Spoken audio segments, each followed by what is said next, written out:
agora cabe a gente comprometer-se, arregaçar as mãos. Jay Maci, isso quer dizer Vitória no Messias. Aqui quem fala com vocês é o pastor Emerson. Eu estou falando aqui de Katmandu, no Nepal. E eu fiz esse vídeo para estar compartilhando um pouquinho, do nosso chamado, da nossa história e desses mais de 15 anos servindo aqui no continente asiático. Eu queria agradecer ao pastor Lira por essa oportunidade, um querido amigo que tem acompanhado a nossa jornada ministerial nesses últimos anos. Assim como deixar aqui a nossa saudação à Igreja Presbiteriana de Comilândia, aí no Espírito Santo, e que Deus possa ministrar ao seu coração através desse vídeo. Deus abençoe a cada um de vocês. Tenha assim.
Zambala ngigi mingdi doji nga Bhutan nali de dari Bhutan dele ngi khatole kar lu kuju zampo sizuni de ngadi Nepal na YWAM DTS na ministry be loji di chi ase de nga chi DTS na teaching this be outreach lead this be ministry be do de datunga kachi be do sewachin lotus dele ngeming di chin serbahin Yelumba di Nepal line ngati siri tamila konjek sung job ta konjek gelkha phelubla laka kiwe tuje che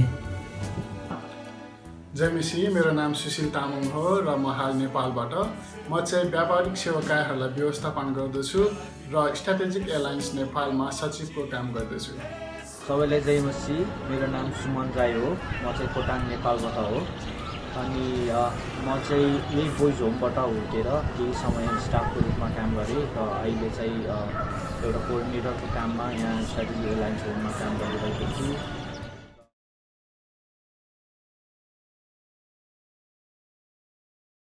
A esperança da glória, né? E isso me trouxe à memória Abraão, né? Que creu contra toda a esperança, né? Um homem que foi chamado amigo de Deus, com uma relação linda com Deus e que vislumbrou à distância, pela fé, a cidade cujos alicerces são o próprio Senhor Jesus. E Abraão, Jesus menciona em João 8,56 que ele se regozijou porque ele veria o dia do Senhor. E ele o viu e se alegrou. É interessante porque a palavra está no passado, viu? E Abraão, ele viveu praticamente 2000 anos antes do nascimento de Jesus. Então, como ele viu? Ele vislumbrou pela fé. E a tipificação clara disso foi naquele momento em que Deus pede o seu filho único, Isaque, como sacrifício. E Abraão, ele foi sacrificar o seu único filho para Deus, crendo que Deus o ressuscitaria se fosse o caso, para cumprir a sua promessa. E nesse contexto, Deus providencia o Cordeiro, o sacrifício perfeito, tipificando a pessoa de Jesus Cristo, né, como um sacrifício perfeito, porque Ele é em nós a esperança da glória, como está em Colossenses 1, versículo 27. Por que Ele em nós é a esperança da glória? Primeiro, porque Ele foi o sacrifício perfeito. Como declara João Batista, quando viu Jesus caminhando em sua direção, ele declarou: "Este é o Cordeiro de Deus, que tira o pecado do mundo." O cumprimento da vontade do Pai, de suas promessas, por meio do sacrifício de seu Filho único, Jesus Cristo, oferecido de uma vez por todas, em Hebreus 10:10. Ele é aquele que nos justifica, santifica e aperfeiçoa, porque o final da lei é Cristo para a justificação de todo aquele que crê. Está lá em Romanos 10:4. Porque aquele que começou a boa obra em nossas vidas, que é esse processo de transformação e santificação, vai completá-la até o dia de Cristo Jesus. Filipenses 1:6. Pois somos aperfeiçoados pela graça, ainda que nas nossas fraquezas, para que Ele seja glorificado em todas as circunstâncias nas nossas vidas, como está em 2 Coríntios 12:9. Isso é porque nele somos restaurados para restaurar. Nele somos chamados para sermos agentes de transformação e restauração, para nos voltarmos de volta para Deus. Segundo, porque Ele é a plena manifestação da glória. Como diz lá em João 1, pois vimos a sua glória como a glória do unigênito do Pai, A encarnação do Senhor Jesus Cristo é a realidade mais surpreendente sobre nossa fé, como Deus feito em carne em todos os aspectos iguais a nós. Hebreus 2:17. Ele teve presente no tempo e espaço, numa realidade físico-cultural linguística, para comunicar a chegada do reino dos céus, como está em Mateus 4:17, e manifestar através de sua vida e ministério a glória do Pai.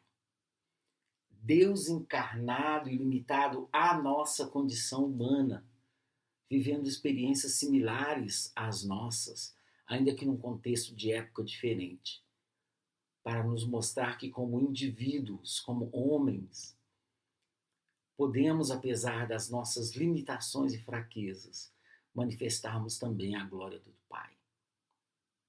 Nisso ele é glorificado para glorificarmos. E terceiro, porque ele é o primogênito entre muitos irmãos, enxertados e chamados a glorificá-lo. A imagem do Deus invisível, o primogênito de toda a criação, como em Colossenses 1,15 diz. Porque aqueles que de antemão conheceu, também os predestinou para serem conformes à imagem de seu Filho, a fim de que ele seja o primogênito entre muitos irmãos. Romanos 8:29.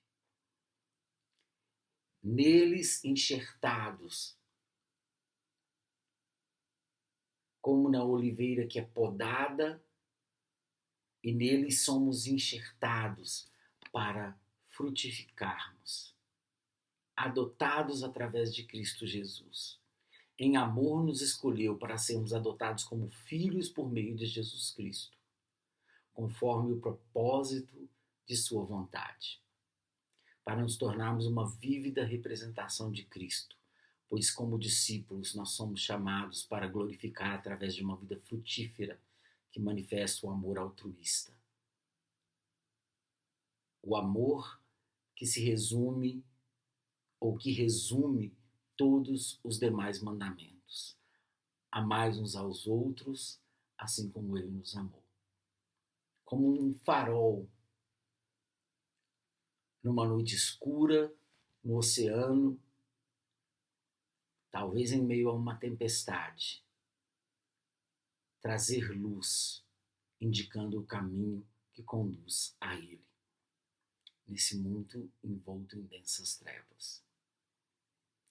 Pois assim como o nome do Senhor Jesus será glorificado em vocês e vocês nele, segundo a graça de nosso Deus e do Senhor Jesus Cristo.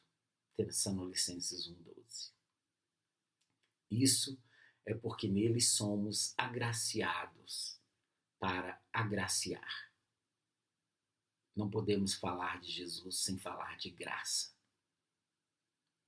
Ele cumpriu a lei e trouxe o período da graça para que sejamos agraciados e possamos também agraciar.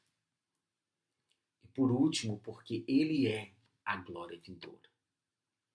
Ele é a nossa gloriosa esperança vindoura.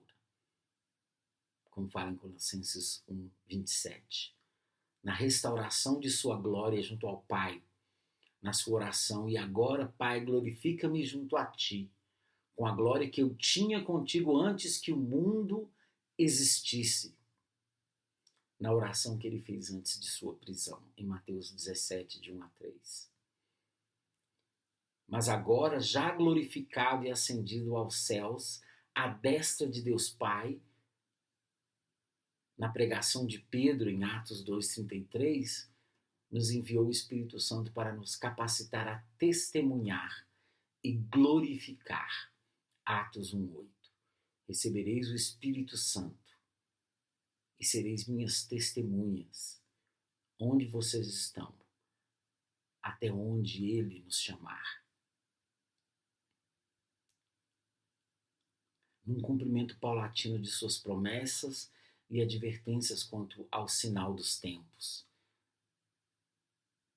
como em Mateus 24, onde Jesus dá os sinais que precederiam o seu retorno.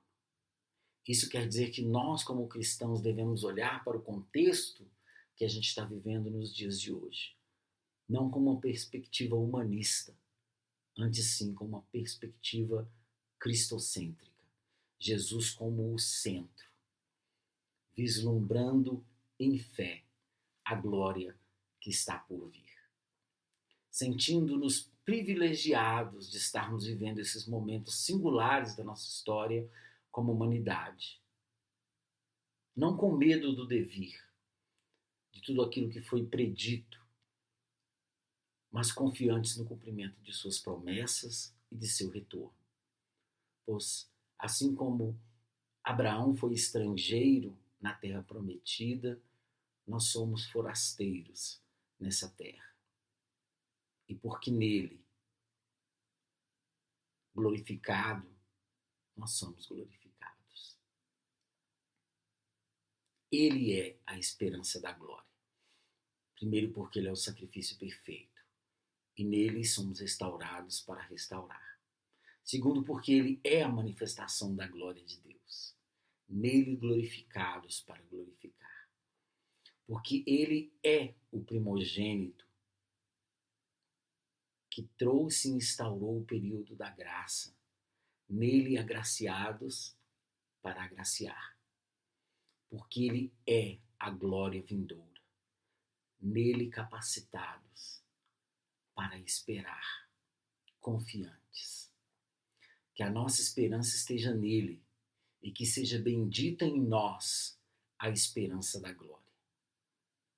E que venha o teu reino e seja feita a tua vontade. Na terra, no contexto em que nós estamos, na realidade que nós vivenciamos, assim como nos céus. A nossa morada eterna. Na oração dominical. Enfim, que juntos possamos manter os nossos olhos vislumbrando de maneira cristocêntrica o devir. Não preocupados ou com medo do contexto que estamos vivendo. Pelo contrário, sentindo-nos privilegiados de vivermos momentos singulares da nossa história como humanidade, que precedem o retorno do Senhor Jesus. A nossa esperança da glória. Amém? Essa é a palavra que eu gostaria de deixar para vocês nessa manhã. Essa rápida reflexão. Que vivamos a esperança da glória. Cristo Jesus em nós e através de nós. Por Meshor Tapailai Assis de isso quer dizer que Deus abençoe a cada um de vocês. Cabe agora, cabe a gente comprometer-se.